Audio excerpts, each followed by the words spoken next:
Salam Malaysia Madani, berita pagi bersama saya Vimala Kasturi Virasami.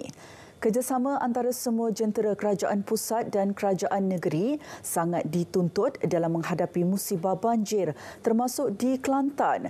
Perdana Menteri berkata kerjasama kedua-dua pihak ketika ini telah menjadikan proses membantu mangsa banjir berjalan lancar demi keselesaan rakyat. Menerusi catatan di Facebook, Datuk Seri Anwar Ibrahim berkata beberapa projek baru turut diumumkan dalam lawatannya ke Pasir Mas sebagai langkah mengatasi masalah banjir.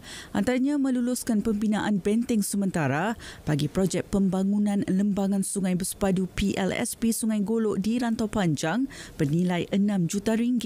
Selain itu, Kerajaan Kelantan bersetuju segerakan proses pengambilan tanah bagi projek PLSP Sungai Golok Fasa 2 serta proses perolehan bagi 5 projek baharu tembatan banjir bernilai RM910.52 juta yang akan dimulakan tahun depan. Beliau berharap agar segala yang dirancang bermanfaat dan membantu menyelesaikan masalah banjir. Jumlah penduduk terjejas banjir di Kelantan, Terengganu dan Johor merekodkan penurunan, manakala Pahang meningkat. Setakat 4 pagi tadi, seramai 23,005 orang masih berlindung di 103 PPS di 4 negeri. Menerusi info bencana JKM, Kelantan merekodkan jumlah penduduk terjejas paling ramai iaitu 19,716 orang yang berlindung di 52 PPS. Sementara itu, Terengganu menyaksikan 3,019 orang daripada 810 keluarga ditempatkan di 38 PPS. Sementara di Johor, 63 orang daripada 16 keluarga ditempatkan di 3 PPS di Segamat. Di Pahang, jumlah kedudukan penduduk terjejas meningkat kepada 207 orang daripada 60 keluarga yang kini ditempatkan di 10 PPS.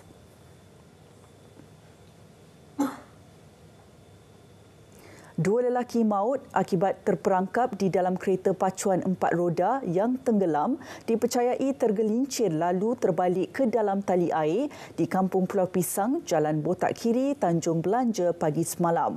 Kedua-dua mangsa disahkan maut di lokasi kejadian.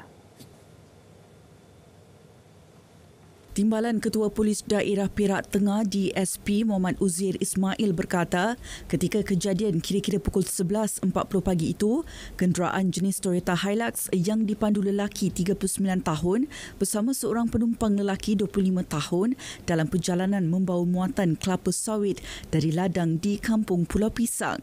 Siasatan awal mendapati lokasi kejadian merupakan jalan lurus, satu lorong dan sempit selain jalan tidak berturap dan tidak berbatu, manakala kejadian berlaku semasa cuaca baik. Hasil bedah siasat mendapati punca kematian pemandu lemas akibat kemalangan jalan raya, manakala punca kematian penumpang ialah edema pulmonari selaras dengan lemas akibat kemalangan kenderaan bermotor. Kes disiasat di bawah Seksyen 41-1 Akta Pengangkutan Jalan 1987. 8 lelaki berusia 26 hingga 46 tahun ditahan kerana disyaki terbabit dalam pergaduhan di sebuah premis hiburan di Jalan Raja Chulan di sini Selasa lepas. Siasatan awal mendapati punca pergaduhan disebabkan rasa tidak puas hati dalam urusan perniagaan dan siasatan masih dijalankan. Ketua Polis Daerah Dang Wangi ACP Nur Delhan Yahaya berkata polis menerima laporan berhubung kejadian yang melibatkan sekumpulan individu itu pada 10.07 malam. 3 individu yang direman sehari telah dibebaskan dengan jaminan polis, manakala 5 lagi direman hingga hari ini bagi membantu siasatan mengikut Seksyen 148 Kanun Keseksaan. Terdahulu tular di media sosial video berdurasi 45 saat memaparkan pergaduhan sekumpulan individu di kawasan parkir premis hiburan. Lebih RM2 juta peruntukan bagi merealisasikan program jualan rahmah peringkat negeri 9 sepanjang tahun ini yang melibatkan 300 program yang dilaksana di premis, jualan bergerak dan secara terbuka. supaya rakyat kita yang berada di kawasan luar bandar ataupun jauh dari capaian bekalan bahan barangan penggunaan harian dapat menikmati harga akhir yang lebih adil untuk mereka. Jadi ini juga adalah satu manifestasi untuk kerjasama yang lebih baik pada tahun hadapan. Tambahnya, penglibatan dan sokongan pemain industri sektor peruncitan menjadi antara faktor kejayaan jualan ramah di negeri berkenaan sejak mula dilaksana April lalu. Dalam perkembangan lain, KPDN negeri juga memberi jaminan harga dan bekalan kit pencegahan COVID-19 masih terkawal dan mencukupi. Bagaimanapun peningkatan harga dijangka akan berlaku berdasarkan faktor kenaikan kes dan permintaan yang semakin tinggi. Walaupun tidak ada sebarang aduan, setiap hari pasukan pemeriksaan kita tetap turun untuk memantau perkara ini, sama ada ke pasaraya, farmasi ataupun mana-mana premis yang membuat jualan ini. So kita akan pantau perkara ini harian jika berlaku perkara-perkara yang di luar kebiasaan, kita boleh mulakan siasatan dan juga tindakan. 13 kawasan parkir dicadang kepada pengunjung sepanjang pelaksanaan zon bebas kenderaan di Bandar Hilir Melaka pada setiap Jumaat hingga Ahad. Antaranya parkir di Padang Nyiru sepanjang Jalan Gereja serta Jalan Chan Kuncing. Turut dicadang parkir di Jalan Jongke, Jalan Hang Jebat, Dataran Pahlawan dan hadapan Pusat Perubatan Mahkota.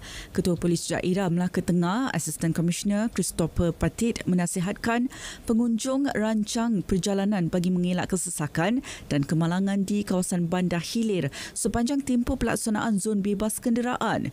Untuk tempoh tersebut, beberapa jalan ditutup setiap Jumaat bermula 6 petang pukul 12.30 malam Ahad. Ia membabitkan sepanjang Jalan Laksamana, Simpang Bangunan Maduna ke Jalan Tun Khalil Yaakob menghala Menara Tambing Sari.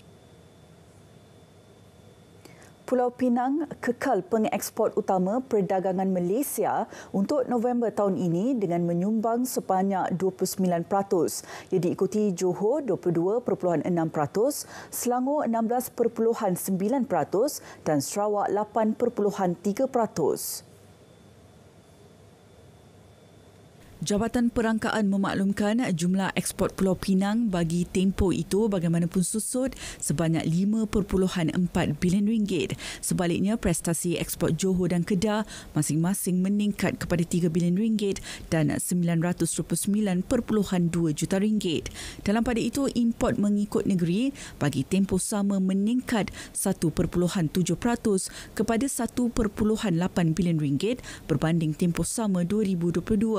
Selangor terus mendominasi import negara diikuti Johor, Pulau Pinang, Kuala Lumpur dan Kedah.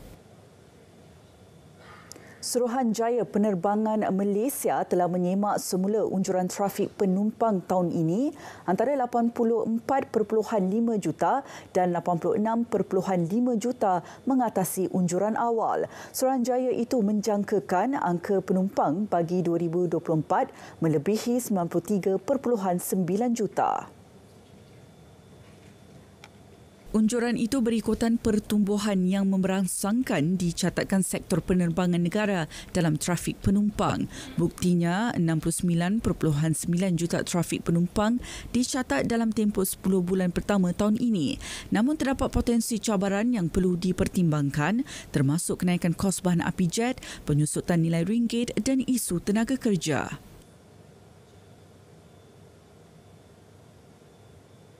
Dari sungai ke segara, Palestin pasti merdeka.